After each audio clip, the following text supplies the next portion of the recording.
हो माताजी. हरे कृष्ण सर्वांना. स्वागत आहे सर्वांचे. तर झाले आपला अर्धा गीतेचा प्रवास झालेला आहे. आता आपण 10वा अध्याय आज बघून हा. तर आपण आपलं मंगलाचरण आधी म्हणूया. ओम अज्ञानतिमिरांधस्य ज्ञानांजन शलाकया चक्षुरुन्मीलितं येन तस्मै श्री गुरवे नमः. श्री चैतन्य मनोभीष्टं स्थापितं येन भूतले स्वयं रूप कदा मह्यं ददाति स्वपदान्तिकम्.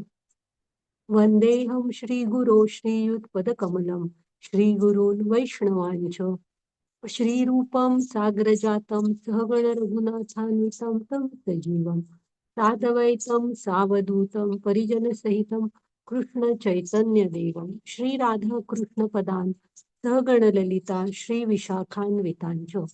हे कृष्ण करुणा सिंधो दीनबंधो जगतपते गोपेश गोपिका कांत राधा कांत नमोस्तुते. तप्त कांचन गौरांगी राधे वृंदावनेश्वरी वृषभानुसुते देवी प्रणमामि हरिप्रिये. नमा ओम विष्णुपदाय कृष्णपृष्ठाय श्री नमा ओम विष्णुपदाय कृष्णपृष्ठाय भूतले श्रीमते भक्ती वेदांत स्वामी इति नामिने नमस्ते सारस्वते देवी गौरवाणी प्रचारिणे निर्विशेष शून्यवादी पाश्चात्य देशतारिणे. जय श्री कृष्ण चैतन्य प्रभु नित्यानंद श्री अद्वैत गदाधर श्रीवासादि गौर भक्त वृंद.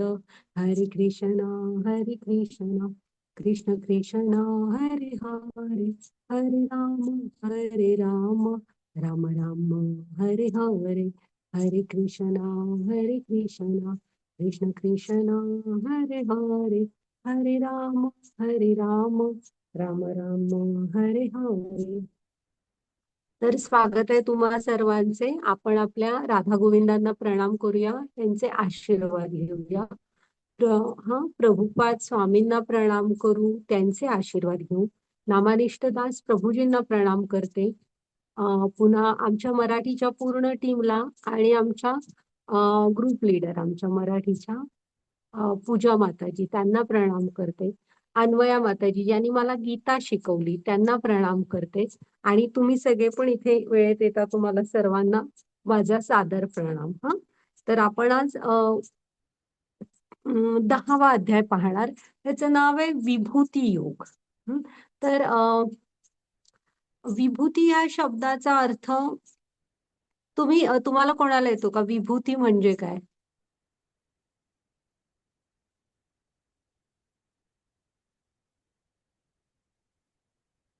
ऐश्वर्य. विभूती म्हणजे आपण असं एखाद्या व्यक्तीला पण म्हणतो ते एक महान विभूती आहेत. तर इथे भगवंतांचं ऐश्वर्य असं ह्याचे येतात. तिथे खाली लिहिलंय बघा प्रभुपाद स्वामींनी, परमार्थाचे ऐश्वर्य. तर विभूती योग म्हणजे भगवंतांचं ऐश्वर्य पाहणार आहोत आपण. ते पण अर्जुनाने विचारलं म्हणून भगवंतांनी सांगितलंय, असं नाही की भगवंतांना ते सांगायचंय वगैरे. हा, तर पाहूया. आता कालच्या अध्यायामध्ये माताजी पुढची स्लाइड घ्या. कालचा जो अध्याय होता तो आपण बघितला की म्हणजे त्याचं नाव गोपनीय म्हणजे राजयोग राजगुह्य योग. हा परम गोपनीय असं ज्ञान कृष्णाने दिलं. का दिलं? दोन गोष्टी, की अर्जुन हा कृष्णांचा मत्सर करत नव्हता आणि त्याची त्यांच्यामध्ये श्रद्धा होती. ह्या दोन गोष्टी आपल्याकडे असतील ना तरच गीतेचं ज्ञान आपल्या हृदयात प्रकट होणार. आणि काय त्या तीन गोष्टी, गुह्यतम आणि गुह्यतरम गोष्टी आहेत त्या कृष्णाने सांगितलेल्या आहेत. की मी शरीर नाही, आत्मा आहे. दुसरं, मी भगवंतांचा म्हणजे मी कृष्णाचा अंश आहे. आणि तिसरं, मी त्यांचा नित्य दास आहे. हे आपण लक्षात ठेवायचं. आणि आपण कालच्या अध्यायात काय बघितलं की सर्व प्राणी मात्रांच्या ठाई कृष्ण आहेत. आपण ते अचिंत्य भेदाभेद तत्व बघत होतो की नाही. हा, आणि त्यांनी काय सांगितलं की मी एका सिनेमासारखं सगळं बघत असतो पण इंटरफिअर करत नाही कुणामध्ये. हा, ते तटस्थ असतात, त्यांनी सांगितलं की नाही. पण भक्तांच्या मात्र मदतीला जातात आणि भक्तांकडे जातात, बाकीच्यांकडे येत नाहीत. तर मग असं नाही की कुणाला भक्त बनायला अडवलेलं आहे. आपण बघितलं की त्यांनी सांगितलं, कोणही असो तुम्ही, तुम्ही मला भक्तीने प्राप्त करू शकता. आपण बघितले ते श्लोक. आणि पत्रम पुष्पम फलम तोयम यो मे भक्त्या प्रयश्चती, तो पण लक्षात ठेवा हा. तत अहम उपरूतम अश्नामी प्रयत आत्मना. तर तो पण लक्षात ठेवा की तुम्ही कृष्णांना एखादं पान, फूल, फळ ह्यापैकी काहीही दिलं तरी चालेल. पण कसं, प्रेम आणि भक्तीने, तरच ते त्याचा स्वीकार करणार. आणि शेवटी मनमना भव मत भक्तो, तो पण लक्षात ठेवा. तो भक्तीचा मार्ग सांगितलेला आहे हा. हा माताजी पुढची स्लाइड घ्या आता. पुन्हा कृष्णाने काय सांगितलेलं कालच्या अध्यायात, की ही जी भौतिक प्रकृती आहे ही भगवंतांच्या अधीन आहे. भगवंतांच्या इच्छेनेच इथे जगत पुन्हा प्रकट होत असतं आणि पुन्हा पुन्हा प्रलय होत असतो. हा चालेल. आता आपण आजच्या अध्यायात काय बघणार आहोत बघा, की कृष्ण सांगतायत की जे ज्ञात आणि अज्ञात असं जे सर्व काही आहे ना, त्याचा उगम कृष्णांमधून झालेला आहे. मग त्याच्यानंतर 9.8 ते 11 याला चतुश्लोकी भगवद्गीता किंवा भगवद्गीतेचे सार असं म्हणतात. आपण ते 4 श्लोक बघू हा. मग त्याच्यानंतर अर्जुनाने कृष्णांना सर्वोच्च पदी स्वीकारलं आणि खूप छान प्रार्थना केलेली आहे. आपण जमलं तर ते श्लोक पाठ करायचे प्रयत्न करा. हम्म. आणि मग त्याच्यानंतर भगव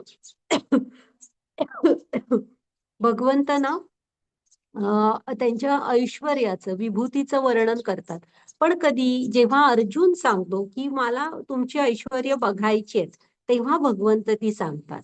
हा घ्या माताजी पुढची स्लाइड.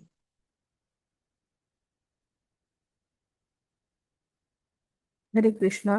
श्री भगवान म्हणाले, हे महाभाऊ अर्जुना, पुन्हा ऐक की माझा प्रिय मित्र असल्यामुळे तुझ्या हितार्थ मी तुला हे ज्ञान प्रदान करेन, जे मी पूर्वी सांगितलेल्या ज्ञानापेक्षाही श्रेष्ठ आहे. हरे कृष्णा. हम्म. भगवंत काय म्हणतायत बघा, की हे महाभाऊ अर्जुना पुन्हा ऐक. हा तर पुन्हा आता तुम्ही ऐक म्हणून सांगताय, म्हणजे श्रवण करणं किती महत्वाचं आहे बघा. की तुम्ही आता ऐक म्हणताय, तर आपण पण ना ऐकणं कसं हवं माहित आहे, लक्ष देऊन ऐकायला हवं. कुठलं पण ज्ञान मिळवायचं ना, हे असतं, तीन पद्धती असतात. प्रत्यक्ष प्रमाण, की तुम्ही प्रत्यक्ष प्रॅक्टिकल एखादं करून बघताय, तो प्रयोग करून बघताय, की म्हणजे आगीसाठी कार्बन नाही, ऑक्सिजन लागतो, ऑक्सिजन नाही मिळाला तर आग विझते वगैरे, हे लहानपणी आपण सगळ्यांनी केलेत प्रयोग. तर हे प्रत्यक्ष प्रमाण, की आपण ते करून बघू शकतो. त्याच्यानंतर असतं ना, पण इथे कृष्णांविषयीचं, अध्यात्माविषयी आपण काय, प्रत्यक्ष प्रमाण लांबच राहिलं. आता आपण त्यांच्याविषयी ऐकतोय आणि ते पूर्ण आहेत आणि आपल्या ह्या अपूर्ण इंद्रियाने आपण त्यांच्याविषयीचा कुठलाही प्रयोग करू शकत नाही.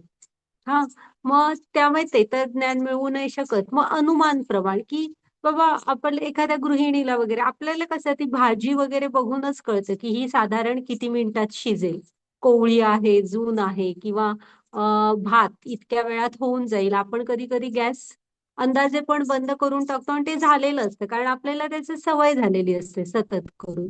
पण हे असतं अनुमान प्रमाण. पण जिथे कृष्णांशी आपला कुठला अजून संबंध झालेला नाही, तिथे आपण अनुभव काय नाहीच आहे आपल्याला, मग अनुमान काय काढणार. मग त्याच्यानंतर असतं ना श्रुती प्रमाण.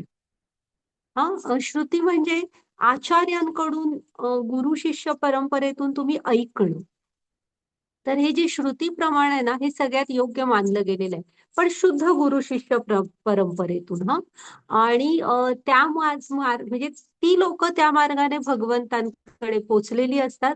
त्यामुळे आपणही नक्कीच जाऊ शकू आणि आपल्याला त्यांचे अनुभव कळतील, ते आपल्याला मार्गदर्शन करतील. कृष्णांविषयी ज्ञान मिळवण्याचा हा सगळ्यात जास्त म्हणजे सोपा आणि चांगला उपाय आहे. त्यामुळे कृष्ण सांगतायत की ऐक. आता आपण त्यामुळे लक्ष देऊन ऐकावं. कधीही ऐकताना ना, आपण अतिशय लक्ष देऊन ऐकावं. मागचीच असू दे स्लाइड माताजी. मग ह्याच्या मागची स्लाइड घ्या माताजी. हरे कृष्णा. वाचू ना माताजी? नाही, थांबा, तुम्ही मागची स्लाइड घ्या. पहिली. हा.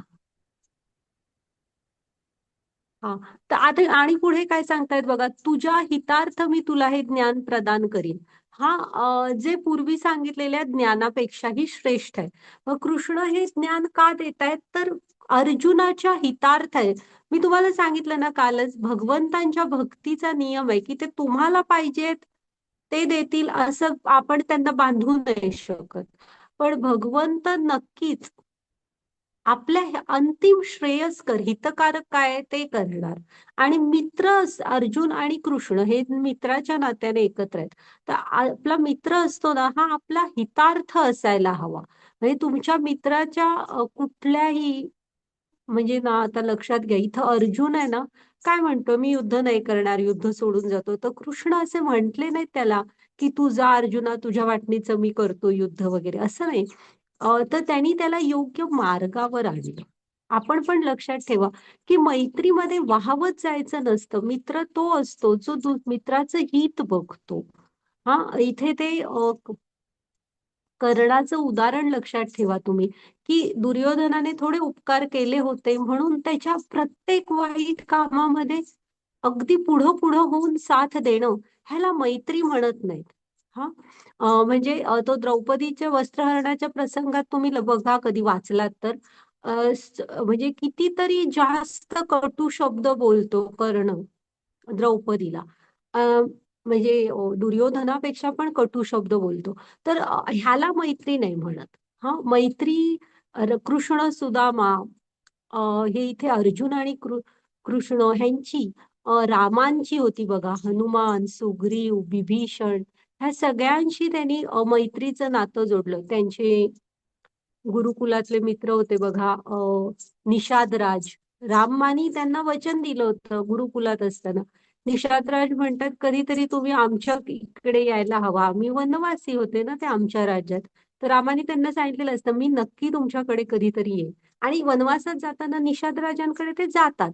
तर ही मित्र हा, तुम्ही लक्षात ठेवा. त्यामुळे मैत्री ही तुम्ही हे नाही, म्हणजे मित्राला योग्य मार्गावर आणायचा प्रयत्न करायला हवा, ना की तुम्ही मिळून वाहवत जाल आणि कशा कशामध्ये पापांमध्ये बुडत जाल.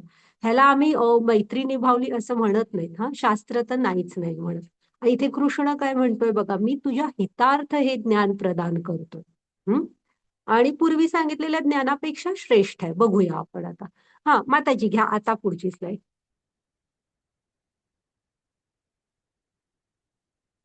हरे कृष्ण.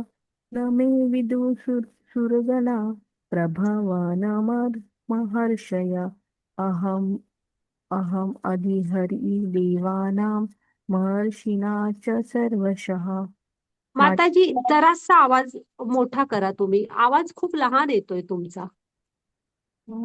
मग फुल आहे वॉल्यूम माताजी. हो का? हं. हा. बरं, ठीक आहे, वाचा.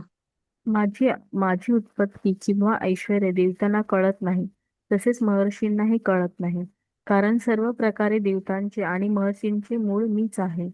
सर्व मनुष्यामध्ये मोहरहित झालेला जो मनुष्य मला अजन्मा अनादी सर्व जगताचा स्वामी म्हणून जाणतो, तोच केवळ सर्व पापांपासून मुक्त होतो. हरे कृष्ण. हा. तर आहे ना, हे बघा, हा कृष्ण इथे काय सांगतायत की भगवंतांच्या विषयी ना म्हणजे भगवंतांची उत्पत्ती किंवा त्यांच्याविषयी पूर्ण ज्ञान कुणालाच असू शकत नाही.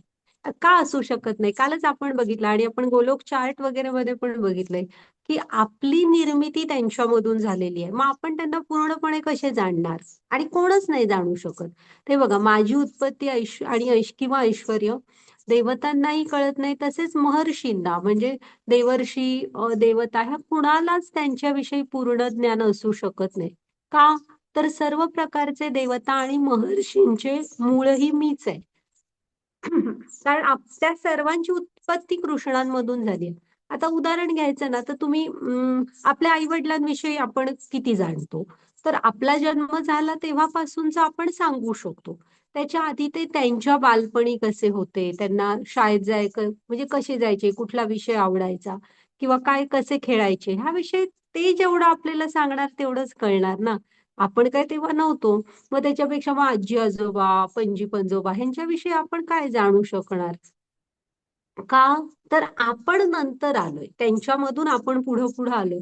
त्यामुळे आपल्याला त्यांच्याविषयी काय माहित नाही. तसंच इथं कृष्णांचं आहे. कृष्णांविषयी कोणही पूर्णपणे त्यांना जाणू शकत नाही. का? तर आपल्या सगळ्यांची उत्पत्ती त्यांच्यामधून झाली. हा आणि ना ते काय म्हणतायत बघा, की आपण कृष्णांना जाणायचंय ना, तर काय म्हणून जाणायचं? जर का आपण त्यांना अजन्मा, अनादी, सर्व जगताचा स्वामी असं जाणू शकलो ना, तर हे सगळं हे आहे, दिव्य आहे त्यांच्या जन्म कर्मच मे दिव्यम 4थ्या अध्यायात आपण तो श्लोक बघितलेला. एवढं जाणलं जोडलो गेलो ना त्यांच्याशी त्या भावनेने तरी आपण पापातून मुक्त होऊ शकतो. हं? इथे हे ना भगवंत हे जेव्हा भगवंत जन्म घेणार असतात ना ह्या देवकी म्हणजे भागवतम मध्ये वर्णन आहे जेव्हा देवकीला कृष्ण होणार होते ना तेव्हा असे म्हणजे त्यांच्या जन्माच्या आधी भगवंत कुठलाही अवतार घेणार असू देत तो अवतार घेण्यापूर्वी सारे देवी देवता त्यांना पाहण्यासाठी प्रणाम करण्यासाठी येतात बघा. मग पुष्पवृष्टी करतात. त्यांची स्तुती गातात. तर असं वातावरण असतं. त्यामुळे आपण उघड्या डोळ्याने भक्ती करायला पाहिजे. भगवंतांचा अवतार हा साधा सुद्धा नसतो. तेव्हा एकदम छान अशी हवा असते बाहेर वगैरे असं सगळं असतं. कुठेही कोणही भगवंत आहेत म्हटले म्हणून आपण विश्वास नाही ठेवायचा. ते दिव्य आहेत. ते अवतार घेतात तेव्हा असं वातावरण असतं बघा. सगळे ब्रह्मा, आपले शंकर वगैरे कसे आलेत सगळे. हा देवी देवता बाकीचे पण आले त्यांना स्तुती करतात त्यांची प्रणाम करतात. हा माताजी घ्या पुढची स्लाईड.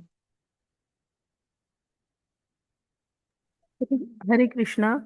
सप्तर्षी गण आणि त्यांच्या पूर्वीचे 4 महर्षी तसेच म्हणू मानव जातीचे प्रजापती माझ्या मनापासून निर्माण होतात आणि म्हणजे माझ्यापासून उत्पन्न होतात आणि विविध लोकांवरील निवास करणारे सर्व जीव त्यांच्यापासून उत्पन्न होतात. हरे कृष्णा. आता येतोय का आवाज माताजी? आहे आता जरा बरं आहे हो. तर आहे ना ह्यामुळे बघा ना कृष्ण सांगतायत की कोणच त्यांना पूर्णपणे जाणू नाही शकत काय आता देवता महर्षी हे सगळे कृष्णांमधूनच उत्पन्न होतात सप्तर्षी आपण आकाशात बघितला ना तुम्ही सप्तर्षी तर ते तर सप्तर्षी जे आहेत ना ते त्यांच्या पूर्वीचे 4 महर्षी मनू हं, हे सगळे भगवंतांपासून निर्माण झालेले आहेत आणि विविध लोकांवर जे जीव आहोत आपण आहोत हे सगळ्यांची पुढे आपण त्यांच्यामधून आलोय त्यामुळे भगवंतांपासूनच आज हळूहळू विस्तार म्हणजे हे आले ते आले त्यांच्यातून ते असे पुढे म्हणजे ब्रह्मा आणि मनुला मग मनु आणि शत्रुपातून पुढे सगळी ही मैथुनी सृष्टी असं सगळं मग त्यामुळे भगवंतांना पूर्णपणे कोणही जाणू शकत नाही ती आपली क्षमताच नाहीत भगवंत पूर्ण आहेत आपण अपूर्ण आहोत हा मग ते अणू आहेत सॉरी ते विभू आहेत आपण अणू आहोत विभू म्हणजे काय पूर्ण ऐश्वर्यमय आणि आपण म्हणजे आपला आत्मा पण सच्चित आनंदच आहे भगवंत कसे आहेत सच्चित आनंद शाश्वत ज्ञानमय आनंदमय म्हणजे पूर्णपणे सनातन आहेत शाश्वत आहेत ज्ञानाने परिपूर्ण आहेत आणि आनंदाचा उगम आहेत तसा आपला आत्मा पण शाश्वत ज्ञानमय आनंदमय आहे पण भगवंत हे विभू आहेत आपण अणू आहोत एकदम सूक्ष्म अंश आहोत माताजी घ्या पुढची स्लाईड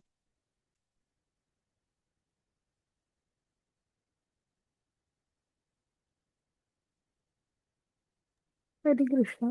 एतां विभूती योगं च मम यो वेति तत्त्वता तो विकल्पन योगेन युज्यते युज्यते नात्र संशय. ज्याला माझ्या ऐश्वर्याची व योग शक्तीची वास्तविकपणे खात्री पडते तो अनन्य भक्ती योगामध्ये तत्पर होतो यात मुळी संशय नाही. हरे कृष्णा. बघा कृष्ण इथे सांगतायत की हे बघा तुम्हाला इथे हा आपला चेक पॉइंट आहे जर का तुम्हाला खरंच आतापर्यंत आपला अर्धा तर गीतेचा प्रवास झालाय तर जर का तुम्हाला खरंच कृष्णांचं स्वरूप काय आहे आपण कोण आहोत हा कृष्ण कोण आहेत हा, आणि आपलं आणि परमात्म्याचं नातं काय आहे. जप करायला हवा, नामाचा आनंद किंवा कृष्णांशी सेवा करण्याचा आनंद काय असतो हे जर का तुम्हाला पटलं असलं आणि ते तुम्हाला मिळत असेल, की ते छोटी छोटी जरी काहीतरी कृष्णांविषयी ऐकलं आपण तरी आपल्याला किती छान वाटतं, असं जर का वाटत असेल ना, तर तुम्ही कृष्णांशी जोडले जाणार. असं नाही होणार की हा मी कृष्णांविषयी सगळं जाणतोय, हा पण ठीक आहे, माझं मी काय पुढे त्यांच्याशी असं काय नाही झालं, कृष्ण कृष्ण आहेत, मी माझ्या कामाच्या व्यापात राहिलो, असं होत नाही. जर का तुम्हाला ते मनापासून पटलं असलं ना, ते कृष्ण या शब्दाचा अर्थच आहे सर्वाकर्षक. एकदा जर का म्हणजे तुम्हाला सांगितलं ना, ते कसं आहे की गोकुळातल्या ह्या गायी आणि ही म्हणजे अगदी ती वृक्षवल्ली वगैरे होते ना, तिथल्या वनांमधली झाडं वगैरे, ती सुद्धा अशी कृष्णांसाठी हे असायची, म्हणजे कृष्ण आले की त्यांना आनंद व्हायचा, असं ते सर्वाकर्षक आहेत. आपलं जर का मन एकदा कृष्णांमध्ये गेलं ना, की आपल्याला मग दुसरं कुठे इकडे तिकडे होत नाही ते, कारण ते आकर्षून घेतात. हरी आहेत ते, सगळं हरण करणारे. त्यामुळे जर का आपल्याला खरोखर पटलं, तर आपण भक्तियोग, अनन्य भक्तियोग म्हणजे काय, तर मीरेने सांगितलंय बघा, मेरे तो गिरधर गोपाल दुसरो न कोई. हम्म, की माझं एक म्हणजे गिरधर तसं आपली पण अनन्य भक्ती पाहिजे, की मग कृष्ण मध्ये असं भक्ती, बाकीच्या सगळ्यांना आदर करा, सन्मानाने वागवा, सगळं सगळं करा, सेवा करा, पण प्रेम असतं ते, मन असतं ते आपलं कृष्णांशी जोडलेलं असतं. तर ही म्हणायची अनन्य भक्ती हो. आणि जेव्हा आपल्याला कृष्णांविषयीचं हे सगळं पटतं, तेव्हा कृष्ण म्हणतात की तो अनन्य भक्ती योगामध्ये तत्पर होतो, यात मुळीच शंका नाही. आता ना इथे हे उदाहरण म्हणून ना, कृष्ण आणि बलराम अक्रूरांबरोबर मथुरेला येतात बघा, कंसाने त्यांना ह्याचं आमंत्रण दिलेलं असतं, मल्लयुद्धाचं, त्याच्यासाठी येतात. आणि ते येतात ना, तेव्हा मथुरा नगरी पुरी अक्षरशः ना, जिकडे जागा मिळेल तिथून ती सगळी जण बघत असतात, की त्यांनी ऐकलेलं असतं ना, ही मुलं लहान असल्यापासून ती कसे असुर मारतायत आणि कंसाचा वध ही करणार आहे. तर त्यामुळे ना ती त्यांना बघायला खूप आतुर असतात, की कसे आहेत हे कृष्ण बलराम कसे आहेत. तर तुम्ही बघा ते म्हणजे घरांच्या गच्चीवर वगैरे चढून पण की नाही बसलेले असतात, की आपल्याला बघायचं आहे त्यांना. तर असे आहेत, म्हणजे त्यांच्याविषयी ऐकलं तरी आपल्याला ओढ लागते. हा, आणि तिथे वर्णन आहे, जसं आता बघा गर्दी किती असू दे, आकाशातला सूर्य सगळ्यांना दिसतो. हा, तसं इथे गर्दी झाली होती, पण प्रत्येकाला व्यवस्थित कृष्ण दिसत होते. हम्म, तर असे आहेत ते चराचरामध्ये सामावलेले आहेत. तर कृष्ण इथे सांगतात की त्यामुळे जर का तुम्हाला भगवंतांची ऐश्वर्य, योग शक्ती ह्याच्याविषयी खरोखर खात्री पटली ना, तर आपण त्यांच्या अनन्य भक्ती सेवेमध्ये जोडलो जातो, कारण तो आत्म्याचा आनंद आहे, आत्मा तिकडे धाव घेत असतो. माताजी घ्या पुढची slide. हरे कृष्णा. अहम सर्वस्य प्रभो मत्ता सर्व पर्वतते इति मत्वा भजन्ते मां बुधा भावसमन्विताः. मी सर्व प्राकृत आणि आध्यात्मिक जगताचा उत्पत्ती करता आहे. सर्व काही माझ्यापासून उद्भवते. जे बुद्धिमान मनुष्य हे पूर्णपणे जाणतात ते माझ्या भक्तीमध्ये संलग्न होतात आणि अंतकरणपूर्वक मला भजतात. हरे कृष्णा. तर इथपासून ना ह्याला म्हणजे 10.8, 9, 10 आणि 11 ह्या श्लोकांना ना चतुश्लोकी भगवद्गीता म्हणतात. भगवद्गीतेचे सार असंही तुम्ही म्हणू शकता. तुम्हाला जमेल तर अवश्य हे 4 श्लोक पाठ करा तुम्ही हा. आणि ह्यामध्ये ना कृष्णाने आपल्याला संबंध, ज्ञान, अभ्युदय आणि प्रयोजन ह्या 3 गोष्टी सांगितलेल्या आहेत, की काय आहे कृष्ण आणि आपला संबंध. मग जेव्हा एखाद्याला तो संबंध समजतो, पटतो, मग त्याचं प्रयोजन काय असायला हवं. हा, कशासाठी आपण, मग संबंध तर कळला, पण या संबंधाचं प्रयोजन काय हवं, आणि मग ते मिळवण्यासाठी आपलं भक्ती सेवेमध्ये आदान प्रदान कसं असणार, ह्या तीनही गोष्टी त्यांनी सांगितलेल्या आहेत. सॉरी, संबंध, अभ्युदय आणि प्रयोजन. या तीनही गोष्टी इथे कृष्णाने सांगितलेले आहेत. संबंध काय आहे? अभ्युदय म्हणजे उपासना आणि काय करायची, आणि मग कृष्णा प्रयोजन म्हणजे भक्तीमध्ये आदान प्रदान कसं असतं ते. हं? तर कृष्ण इथे काय म्हणतायत बघा, हा की मीच सर्व प्राकृत आणि आध्यात्मिक जगताचा उत्पत्ती करताय. हे महाविष्णू आहेत. भगवंतांच्या गोलोक धामामधून विस्तार होत होत महाविष्णू किंवा कारणोदकशाही विष्णू त्यांच्या श्वास जेव्हा ते बाहेर सोडतात ना, तेव्हा त्यांच्या शरीरातून करोडो ब्रह्मांड निघतात. आणि प्रत्येक ब्रह्मांडामध्ये हे असतात सेम, ते आपण बघितलं तसं. मग कुठल्या तरी एका ब्रह्मांडामध्ये आपण पण असतो. मग जेव्हा कृष्ण महाविष्णू श्वास आत घेतात, तेव्हा ही ब्रह्मांड त्यांच्या शरीरात होती तशी सामावली जातात. हा, मग ह्या ब्रह्मांडामध्ये त्यांनी आपण बघितलं की मग तिथे कोण असतात? गर्भोदकशाही विष्णू. मग गर्भोदकशाही विष्णूंच्या नाभीतून कमळ येतं, मग ब्रह्मा प्रकट होतात आणि 14 लोक असतात मधी त्या देठामध्ये. हा, मग तिथे पुढे मग ब्रह्मांना सगळं साहित्य आणि ज्ञान दिलेलं असतं. मग त्याची हे करण्यासाठी ब्रह्मा तयार करतात, पण प्राण किंवा चेतना देऊ शकत नाहीत. मग ते चेतना रूपाने चराचरामध्ये अजून एक विस्तार होतो, क्षीरोदकशाही विष्णू. आणि चेतना रूपाने सगळीकडे असतात, अणु अणुपर्यंत. आणि परमात्मा रूपाने सर्व सजीवांच्या हृदयामध्ये आत्माच्या शेजारीच असतात. हम्म, चालेल. तर त्यामुळे भगवंतांपासून सगळं काही म्हणजे, आणि फक्त असं नाही की आपल्या या प्राकृत भौतिक जगतांचं असंच नाही, तर आध्यात्मिक जगतांचा पण प्रकार उत्पत्ती करता तेच आहेत. हा, सर्व काही भगवंतांपासून उद्भवतं. आपण इथे काय निर्माण नाही करू शकत. जे आहे ते वापरून काहीतरी करू शकता. आपल्याला सगळं मिळालेलं आहे. वेगळी अशी काही तुम्ही निर्मिती नाही करू शकत. सगळं इथे ऑलरेडी रेडीमेड भगवंतांनी दिलेलं आहे आपल्याला. आणि हे जे जाणतात त्यांना बुद्धिमान म्हणतात बघा कृष्ण. जो बुद्धिमान मनुष्य हे पूर्णपणे जाणतात, ते माझ्या भक्तीमध्ये संलग्न होतात आणि अंतःकरणपूर्वक मला भजतात. हा आपला संबंध आहे. हा, की आपण जेव्हा हे जाणतो ना, तेव्हा आपण कृष्णांशी जोडलो जातो. हं? म्हणजे नाही जोडले जात आहात तर तुम्ही समजून नाही घेतलं. हे जेव्हा जाणेल, तुम्हाला पटेल, तेव्हा नक्की तुम्ही भगवंतांशी जोडले जाल. हा, कारण सांगितलं ना, आत्मा त्यांचा अंश आहे. आत्म्याला ऑलरेडी त्यांची ओढ आहे. ते फक्त वाट बघत असतो तो की कधी आपण हे शरीर त्यांच्यासाठी वापरतो. ओके, माताची पुढची.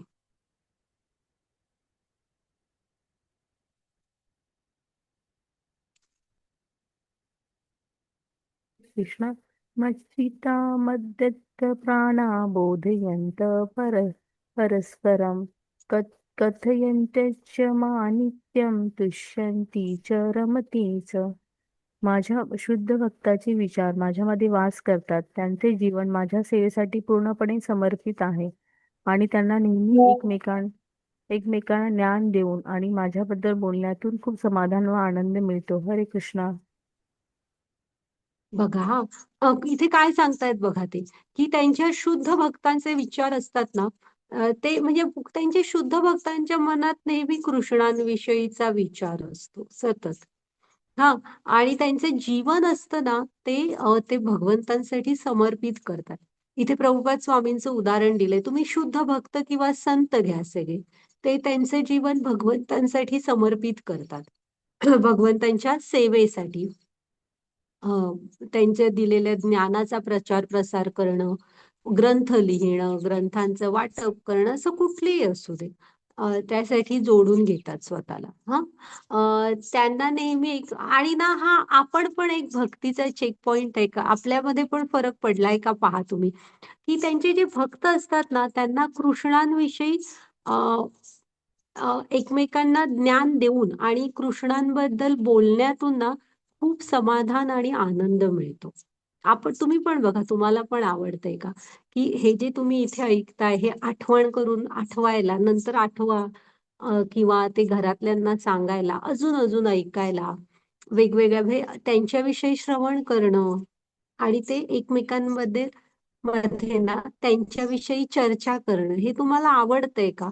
कारण त्यांच्या शुद्ध भक्तांना मात्र ते बघा, कथयंतश्च माम नित्यम रमंती तुष्यंती च रमंती च. की ते त्यांचे शुद्ध भक्त असतात ना, ते कृष्णांविषयी ज्ञान मिळवणे आणि त्यांच्याविषयी एकमेकांबरोबर बोलण्यामध्ये खूप आनंदी असतात. त्यांना खूप समाधान मिळतं, आवडतं. हा, आता त्याची पुढची स्लाईड.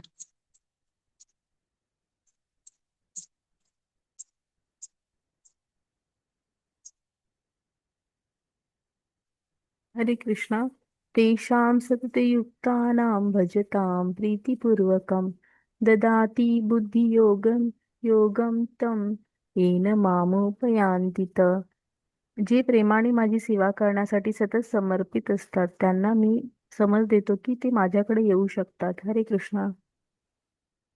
आता बघा कृष्ण काय म्हणतात, तेषाम सतत युक्तानाम भजताम प्रीतीपूर्वकम.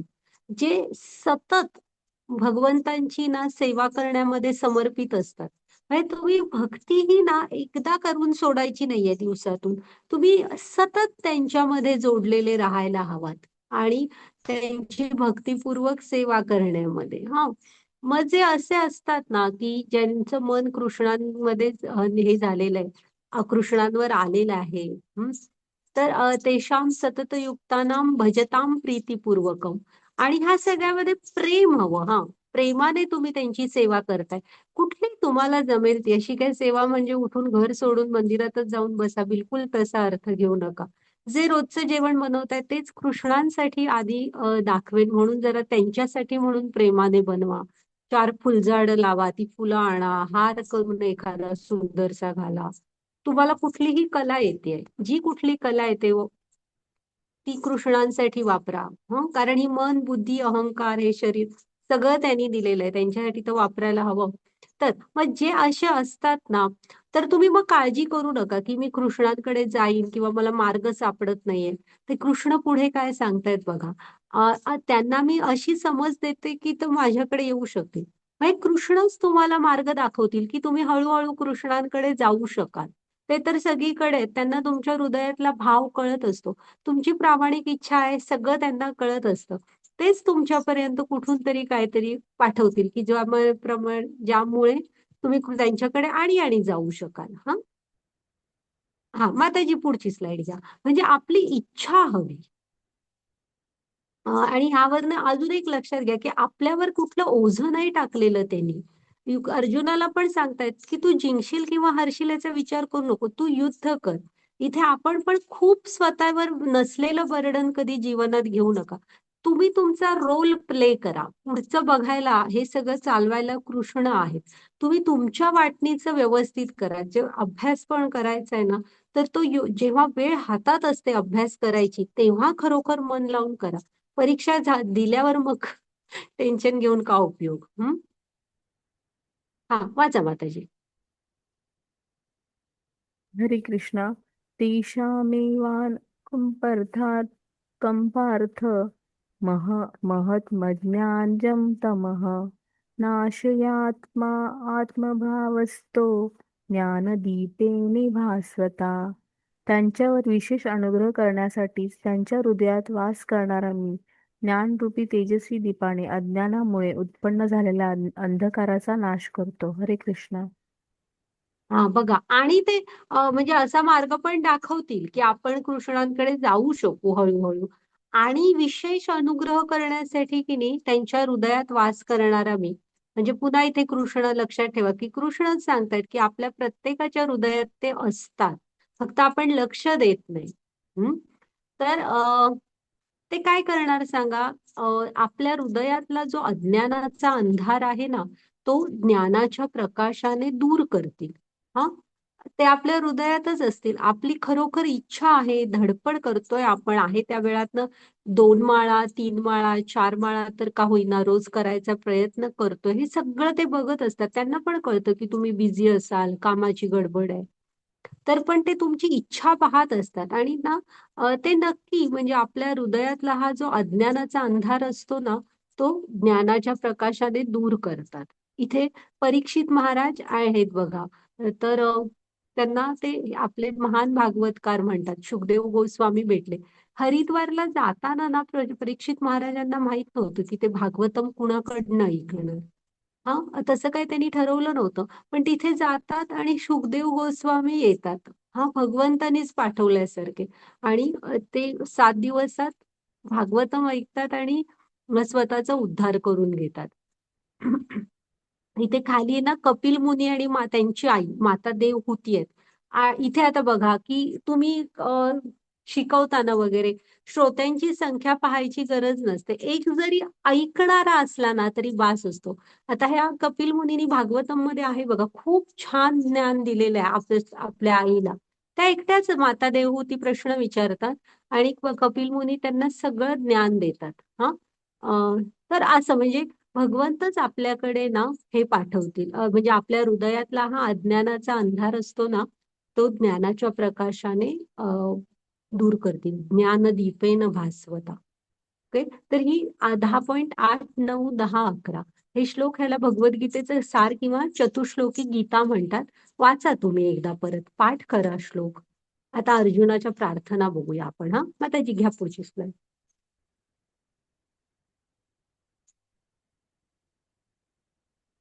हरे कृष्ण.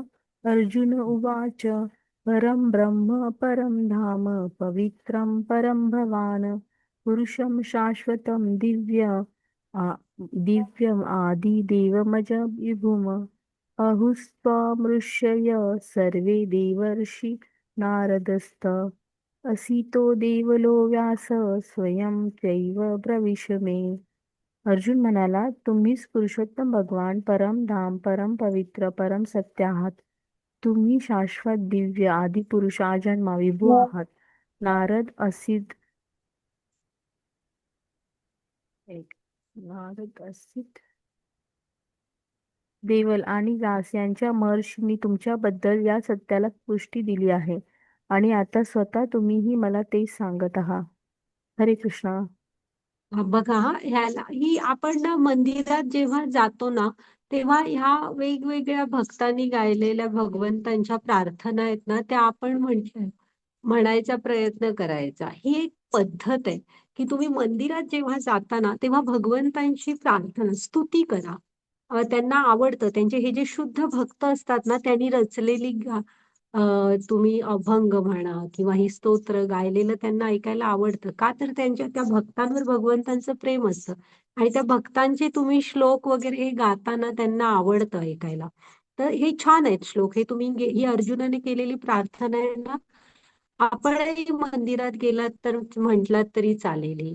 परम ब्रह्म परम धाम पवित्रम परमं भवान पुरुषम शाश्वतम दिव्यम आदिदेवम अजम विभुम.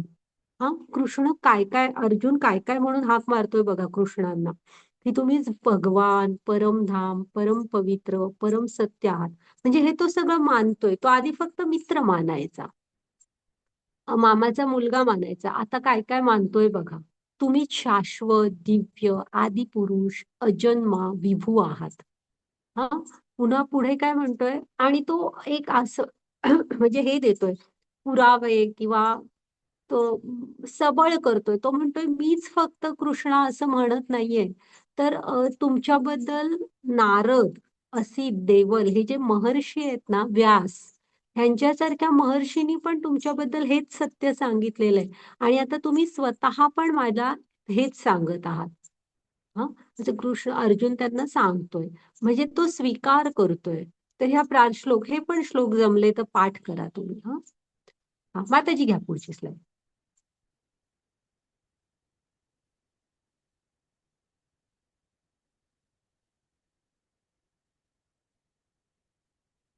हरे कृष्णा. सर्वमेतन्मन्ये यन्मा वदसि केशव नहि ते भगवन् व्यक्ती विदुर्देवा न दानवा. हे कृष्णा, तुम्ही जे सर्व मला सांगितले आहे ते मी पूर्णतः सत्य मानतो. हे भगवान, देवता तसेच दानव तुमचे व्यक्तित्व जाणू शकत नाही. हे पुरुषोत्तम, हे भूतभावन भूतेश देवादिदेव, हे जगतपते, खरोखरच तुम्ही केवळ आपल्या अंतरंगा शक्तीद्वारे स्वतःला जाणू शकता. हरे कृष्णा. बघा आता ना कृष्ण इथे सॉरी अर्जुन इथे तेच सांगतोय की वेगवेगळे देवता दानव कोणच म्हणजे ना तुम्हाला पूर्णपणे जाणू शकतच नाही. का तर आपली उत्पत्ती त्यांच्यामधून झाली आहे.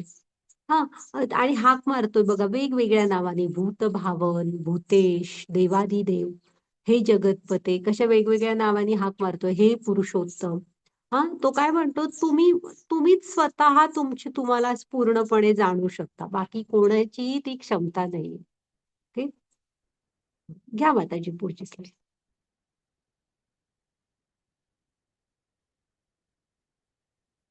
हरे कृष्णा. हे योगेश्वर कृष्ण, मी तुमचे कसे निरंतर चिंतन करावे आणि मी तुम्हाला कसे जाणावे? हे भगवान, कोणकोणत्या विविध रूपात मी तुमचे स्मरण करावे? हे जनार्दन, कृपया आपल्या योग शक्तीचे आणि ऐश्वर्याचे विस्ताराने वर्णन करून सांगा.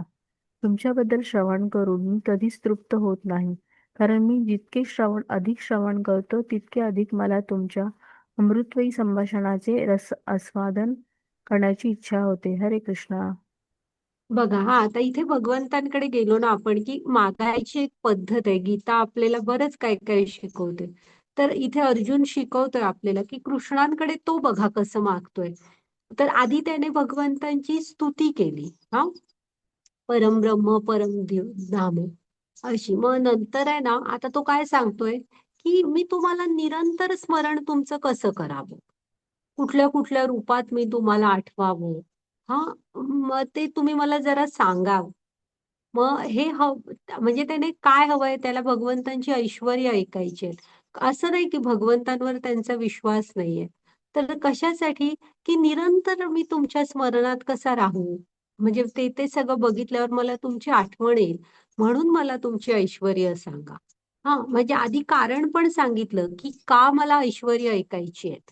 आधी कारण सांगितलं आणि मग सांगतो, की आता जर का तुमची अ, इच्छा असेल ना, तर मला जरा असं तुम्ही हे करा, म्हणजे तुम्ही जरा मला सांगा, की तुमची ऐश्वर्य योग शक्ती काय आहे. हे जनार्दन, तुम्ही तुमच्या ऐश्वर्याचे आणि योगशक्तीचे विस्ताराने वर्णन करून सांगा.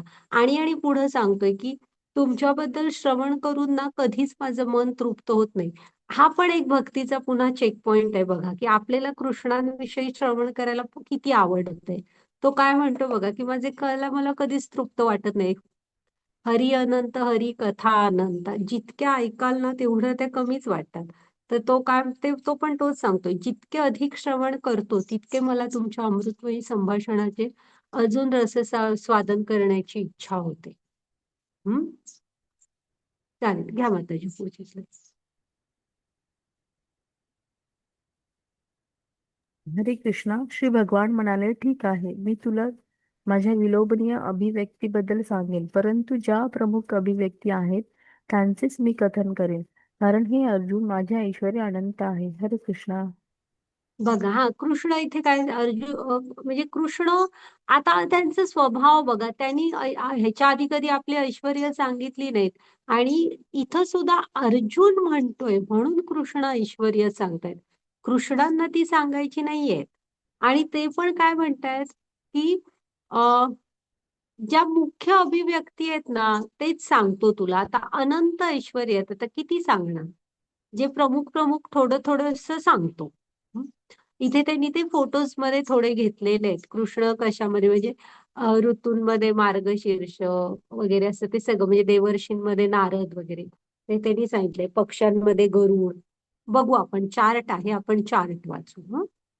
तुम्ही पण हा श्लोक अध्याय वाचा, छान आहे, तुम्हाला आवडेल वाचायला. माताजी पुढची स्लाइड घ्या.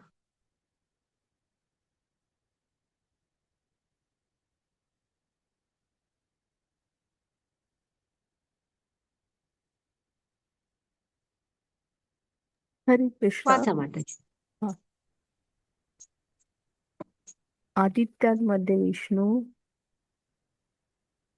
तेजस्व्यांमध्ये सूर्य, मरुद्रुणामध्ये मरीची, नक्षत्रांमध्ये चंद्र, वेदांमध्ये सामवेद, देवतांमध्ये इंद्र, इंद्रियांमध्ये मन, सजीवांमध्ये जिवंत शक्ती, रुद्रांमध्ये भगवान शिव, यक्ष आणि राक्षसांमध्ये कुबेर, पुरोहितांमध्ये बृहस्पती, पुराणामध्ये स्कंद, जलधारांमध्ये सागर, महान ऋषीमध्ये भृगू, कंपनांमध्ये ओम, नामजपामध्ये यज्ञ, अचल गोष्टींचा हिमालय, वृक्षामध्ये वटवृक्ष, देवतांमध्ये ऋषींचा नारद, गंधर्वांपैकी चित्ररथ, सिद्ध प्राण्यांमध्ये कपिला, घोड्यांमध्ये उच्छैव, भगवान हत्तीपैकी ऐरावत, पुरुषांमध्ये सम्राट, शस्त्रांमध्ये वज, गायींमध्ये सुरभी, उत्पत्तीच्या कारणांपैकी कंदर्प, सर्पामध्ये वासुकी, नागांमध्ये अनंता, जलचरामध्ये देवता वरुण, दिवंगत पूर्वजांमध्ये आर्यमा, कायद्यांच्या सूत्रधारामध्ये यम, दैत्यामध्ये प्रल्हाद, दमन करणाऱ्यांमध्ये काळ, पशुमध्ये सिंह, पक्षामध्ये गरुड, पवित्र करणाऱ्यांमध्ये वायू, शस्त्र धारण करणाऱ्यांमध्ये राम, मत्स्यामध्ये मकर मासा, प्रवाही नद्यांमध्ये गंगा, सर्व सृष्टीचा आरंभ आणि अंत आणि मध्यही, विज्ञानामध्ये स्वतःचे आध्यात्मिक विज्ञान, तर्कशास्त्रामध्ये निर्णायक सत्य, अक्षरामध्ये अकार अकार, समासामध्ये द्वंद्व समास आणि सृष्टिकर्त्यामध्ये ब्रह्मदेव. स्त्रियांमध्ये कीर्ती, भाग्य, उत्तम वाणी, स्मरणशक्ती, बुद्धिमत्ता, स्थिरता आणि संयम, सामवेदातील स्तोत्रामध्ये ब्रह्मास्त्र, काव्यामध्ये गायत्री, मासांमध्ये मार्गशीर्ष म्हणा, ऋतूमध्ये वसंत, फसवणाऱ्यांमध्ये द्यूत, तेजस्व्यामध्ये तेज, बलवानांमध्ये बल, ऋषीवंशीयामध्ये वासुदेव, पांडवांमध्ये अर्जुन, ऋषीमध्ये व्यास, विचारवंतामध्ये उषाणा, अराजकतेचे दमन करणाऱ्या सर्व साधनांमध्ये दंडाची काठी, विजयक्षूमध्ये नीती, रहस्यांमध्ये मौन, ज्ञानीजनामध्ये ज्ञान.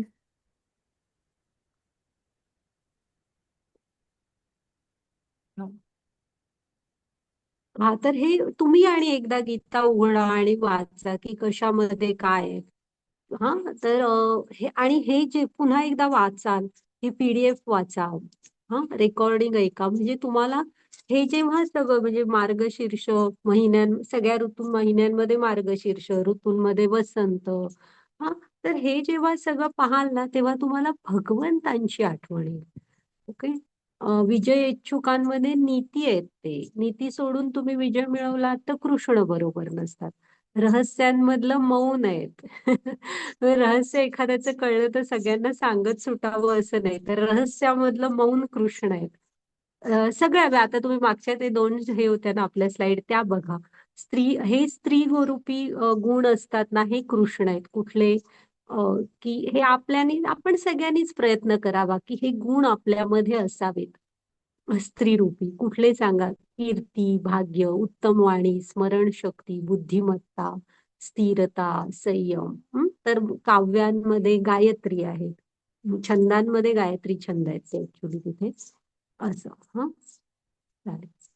माताजी घ्या पुढची स्लाइड.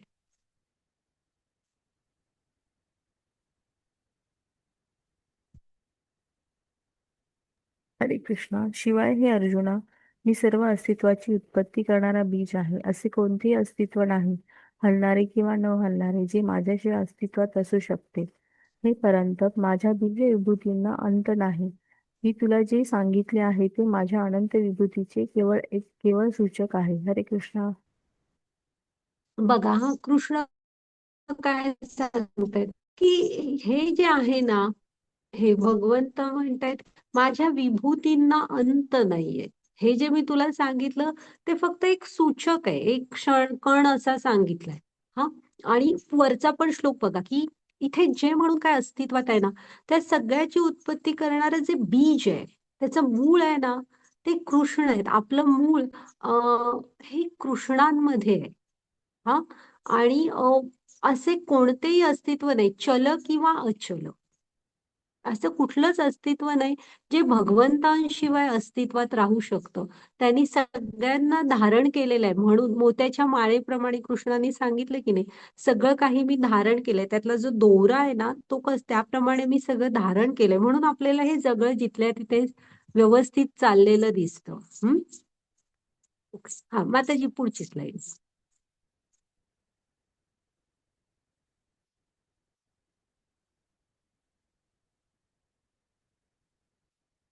हरे कृष्णा. यद्यद्विभूतिमस्त्वं सत्त्व श्रीमद् अर्जितमेव वा तत्तदेवांच व तं मम तेजोश संभवम्. सर्व ऐश्वर्यवान, सुंदर आणि तेजस्वी अभिव्यक्ती माझ्या तेजाच्या केवळ एका स्फुलिंगातून उत्पन्न झाल्या आहेत. हे तू जाण. हरे कृष्णा. हा, हे जे आहे ना, भगवंत सांगतायत स्फुल्लिंग म्हणजे अग्नीतून बघा एकदम हलकेसे कण उडतात, वर नुसते जातात एका क्षणासाठी आणि विझतात, ते नाही का मग एक क्षणासाठी फक्त त्या आगीतून साईडला ते कण जातात. तर तसा विचार करा, तर एवढ्या स्फुल्लिंगातून फक्त हे एवढं माझं ऐश्वर्य निर्माण झालेलं आहे. त्यामुळे तुला काय म्हणून सांगू, तो म्हणजे ह्या ऐश्वर्याचा माझ्या फक्त हा एक स्फुल्लिंग समज, एवढं ऐश्वर्य, हा परम ऐश्वर्य आहे त्यांच्याकडे. ते काय सांगू म्हणतात तुला अजून. हा, माताजी घ्या पुढची स्लाईड.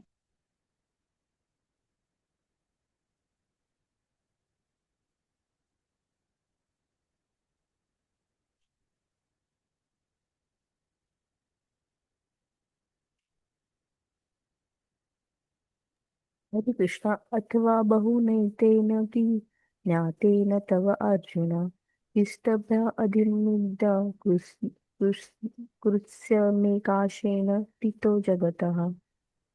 परंतु हे अर्जुन, या साऱ्या सविस्तर ज्ञानाची काय आवश्यकता आहे? माझ्या केवळ एका अंशाने मी हे संपूर्ण विश्व व्यापून धारण करून राहिलो आहे. हरे कृष्णा. कृष्ण ना इथे काय सांगतायत बघा, की अर्जुना तुला या सगळ्या ज्ञानाची काय आवश्यकता आहे. तू फक्त एवढं समज की एका अंशाने ना मी हे सारं विश्व धारण करून राहिलो. म्हणजे त्यासाठी बाबा कृष्णांना काय खूप त्रास घ्यावा लागतोय वगैरे असं बिलकुल नाहीये.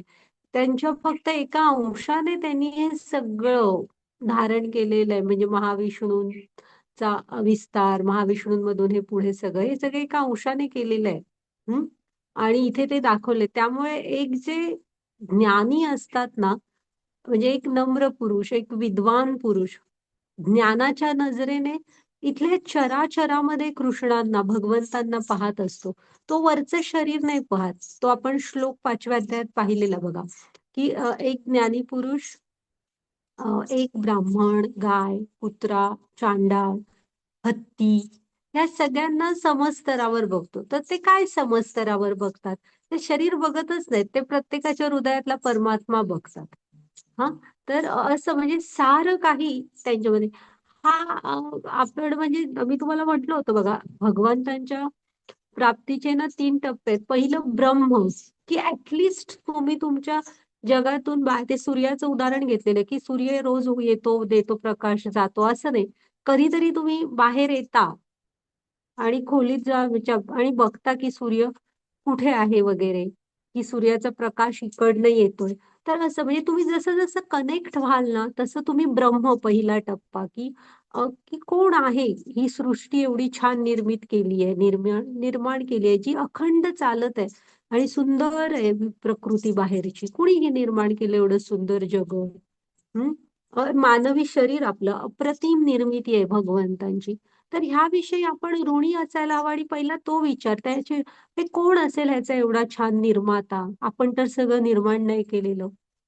तुम्ही बघा ना, फक्त मनुष्यच काय सुंदर आहेत काय, प्राण्यांची वगैरे त्वचा पण खूप छान असते. ती त्यांची ते म्हणजे नाही व्यवस्थित काय बाकीचे आर्टिफिशियल काय न वापरता पण त्यांची त्वचा मऊ तशी छान असते. पक्षी वगैरे स्वच्छ व्यवस्थित राहतात. तर कोण आहे या सगळ्याची निर्माते, ही व्यवस्था कशी चालली आहे? मग त्याच्यानंतर आणि जोडले जाल तर हा परमात्माच तर. आणि मग कोण आहेत परमात्मा, कुठून येतात वगैरे सगळं आणि पुढे जोडलेले राहाल तर भगवान. हम्म. तर असं हे तुम्ही जोडलेलं राहाल तर आणि ज्ञान मिळवत जाल. ओके. हा, माताची घ्या पुढची स्लाईड. हा, तर हा ना अध्याय छोटा होता. तुम्ही जरासं वाचा. हा, छान वाटतो बघायला, पटकन वाचून होईल. वाचा नक्की. ऐश्वर्य अर्जुनाने विचारल्यामुळे आपल्याला जरा कळलीत भगवंतांची ऐश्वर्य. आणि जसं तो म्हणत होता की मला सतत तुमचं स्मरण करायचंय, तुमच्याविषयी ऐकायला पण मला खूप आवडतं, म्हणून सांगा. तर आपण पण ते जेव्हा जेव्हा हे सगळं बघाल, भगवंतांची स्मरण करा. हा, तर पहिल्यांदा कृष्णाने काय सांगितलं, की इथे जे ज्ञात आणि अज्ञात आहे त्या सगळ्याचा उगम मी आहे. कोणच कृष्णांना पूर्ण जाणू शकत नाही. तेच स्वतःला जाणू शकतात फक्त, बाकी कोणाची ती क्षमता नाही. मग भगवद्गीतेचे सार आहे. ते 4 श्लोक बघितले कृष्णाने सांगितलेले. चतुश्लोकी भगवद्गीता. मग अर्जुनाने भगवंतांचं सर्वोच्च पद स्वीकारलं. हा स्तुती केली, परम ब्रह्म परम धाम. आणि मग काय सांगितलं की मला तुमचं जरा सतत स्मरण करायचंय, म्हणून मला तुम्ही तुमचे ऐश्वर्य सांगा. ओके, चालेल. मग भगवंतानी पण अर्जुनाने सांगितलं म्हणून ती ऐश्वर्य सांगितलीत. आणि काय म्हणाले की किती सांगू तुला, हे तुला मी सांगितलं हे फक्त एक त्यातलं स्फुल्लिंग आहे असं समज. हं चालेल, झालाय आपला आजचा अध्याय. माताजी तुम्ही रेकॉर्डिंग स्टॉप केलं तरी चालेल. आता आज जरा तुम्ही मला शंका विचारा.